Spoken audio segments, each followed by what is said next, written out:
Very politically active time. You know, women are marching now. Thank you guys for doing that. I feel like you could be doing more, but that's just my opinion as a man.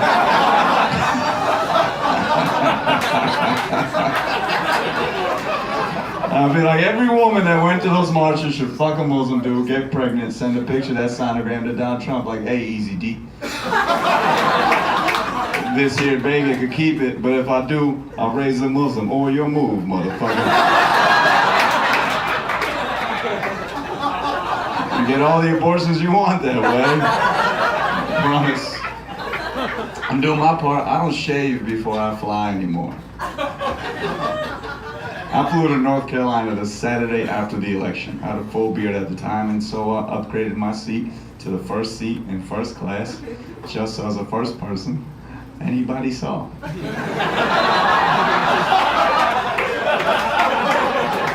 Just me in the front row with a smirk reading the Quran, like, hey, what's going on, guys? Good to see you. That was a good book right here. It was fucking great stuff. Some guy on the plane was like, hey man, reads the other way. I was like, oh, you're right, my bad.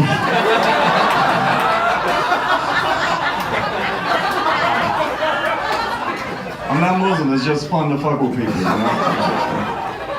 I'm not Christian, but I say Jesus Christ a lot. It makes me wonder, when did Jesus Christ become the phrase to say whenever some dope shit happens? And I think it's when Jesus was going around converting people's water into wine. It was like, Jesus Christ, this is delicious. And he's like, chill, man, they're looking for me. I think that's why the third commandment is don't take the Lord's name in vain. I think that's the original stop snitching. No, just me.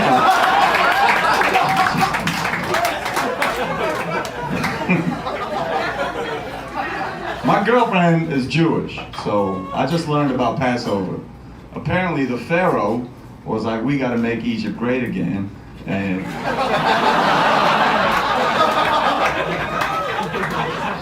And then Moses was like, yo guys, we gotta move to Canada. Shit's about to get crazy. You know, I got asked the other day, Nimesh, you concerned you might get kicked out at some point because you look questionable? Because down the line, you never know, some racists might think that this is a radical Islamic terrorist. And to that I say, first of all, most Muslims are great people. That being said, I keep my Hindu papers on me at all times. I got a little red dot in my back pocket. And second of all, if anyone tries to kick me out of this country because they think I'm a terrorist, I will blow this motherfucker up. I'm not leaving. Try me, motherfucker. ISIS hates America. But ISIS, they all have wives. That's crazy to me. They all have wives. Say what you want about these terrorists, obviously evil pieces of shit, but these wives, you gotta admit, are the most down for whatever ride or die bitches on the planet. No? You're not laughing right now, but all of you will watch a show called Real Housewives of ISIS. You will all watch that show. Every last one of you motherfuckers will be watching Real Housewives of ISIS. Up next on Bravo, Real Housewives of ISIS, starring Fatima the regular one, Aisha the gold digger, and Karen. Yeah, she don't know how she got there either.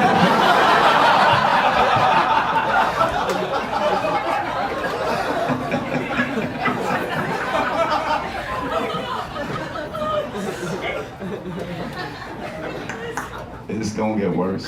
I know. What else is going on? I don't know. Weird time to be me, I'll tell you that much. 31. It's the oldest I've ever been. Thank you. It's old. Been with my girl for about 3 years now, so we fight in public. That's all that means.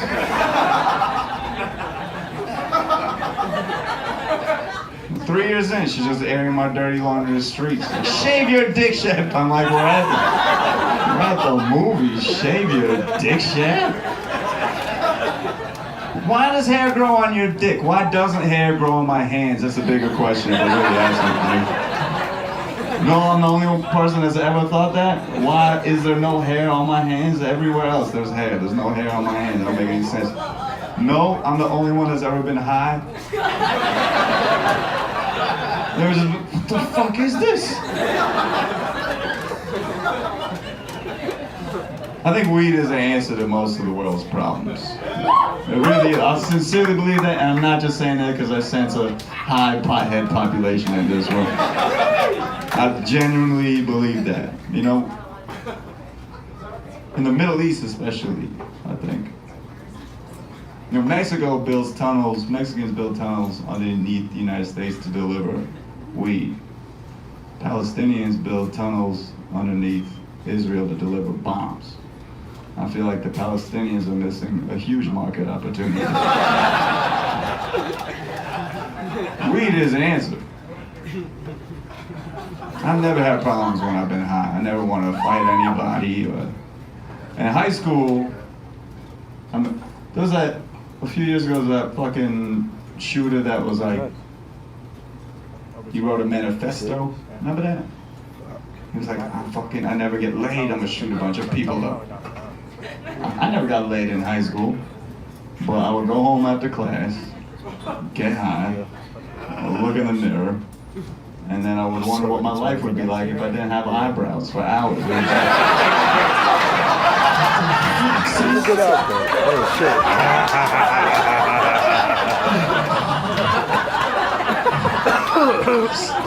What if I did this? Am I confused? Like, yo, why the f did I not think of that shit? I thought of that shit 3 weeks ago. I told you. You didn't listen to me. You don't follow my dreams. I stumbled upon the South Asian American Store Owners Association conference today. There's a few people here from that conference. Clap if I saw you there today. Garang is? Who else? I was there today. I was at Starbucks, and there was a person standing in front of me ordering, and I couldn't tell his ethnicity, and he goes, I want a chai. I was like, oh, this is an Indian dude for sure. And I look, and sure enough, it's an Indian guy, and I ordered the chai as well. He's got a lanyard on. You know, one of these South, I was like, what's going on? In Atlanta today, he's like, oh, there's a convenience store and gas station owner conference. What?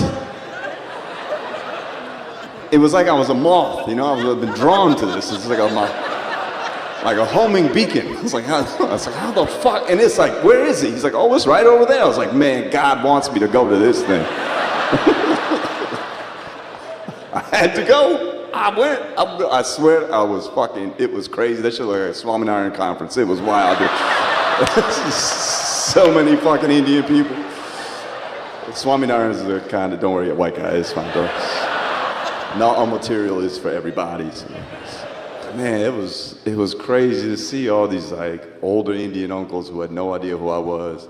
And then a bunch of other Indian people that thought I was hussing. And because I had my sunglasses and my hoodie on, I was just walking, floating through. I was like, what are these Indian people talking about? And then I went to the vendor section where they have all the stuff. Unfortunately, it was all behind bulletproof glass. Like, man, goddamn it, these Indian people. It's cool, it's just beautiful to see the next generation doing the thing, because there was a lot of like 30-year-olds taking over their parents' businesses and stuff. And I'm like, I want to do that at some point, you know? Because I'm a liquor store Indian. I know there's a lot of you in this room tonight. For the non-Indian people, see, in America, we have this hierarchy of Indian people, okay? At the top, there's the software, doctor, hotel Indian. In the middle, there's like the subway, and then the franchisee Indian. At the bottom, there's a liquor store Indian. But when all these motherfuckers want to drown their sorrows, who do they come see? Johnny Walker Patel, you goddamn right. We know. You know all about that shit. This is cool, man. It feels good. Indian people. I was reading about this Indian business. Anytime an Indian person reads about a business, they get jealous. Like, yo, why the fuck did I not think of that shit? I thought of that shit 3 weeks ago. I told you. You didn't listen to me. You don't follow my dreams. It was in the New York Times. There's people selling tickets to Indian weddings. It's a business. People are selling tickets to Indian weddings. You could buy a ticket to go to an Indian wedding in India. And it's obviously all just white people. Like, oh, I want to see what Indian people do. But I'm like, yo, I'm going to start selling tickets to come to Indian weddings with me. Because this is a different experience than what these people are selling on New York Times article. Indian wedding with me, you skip all the main events. Saturday morning with the baratas, we wake up at 8 a.m. We take 2 shots of Johnny Walker Black. You take the third one and you put it in a Dunkin' Donuts coffee. Because the hazelnut covers the whiskey smell real good.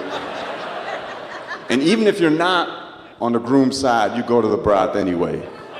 Because that's where you get fucked up. And then when the groom comes on the horse, you kick that motherfucker off the horse.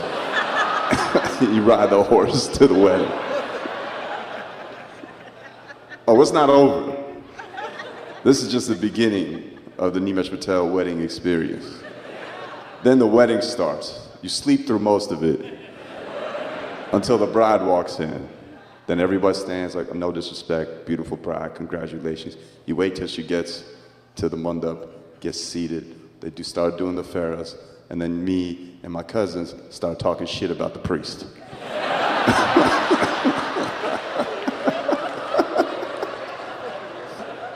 We stopped for a little bit, but then the farahs happened. The farahs, for those of you that have never been to an Indian wedding, or Gujarati wedding rather, is when the bride and the groom, they walk around the fire. They make 7 rounds around the fire. And at the end of every round, they say swaha, and they put an oblation into the fire as a tribute to God, as a cementing their vows, okay? And I'm sitting there drunk as shit with my cousins.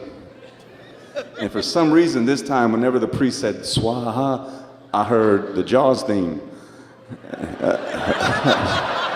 Swaha. Swaha, swaha, swaha, swaha.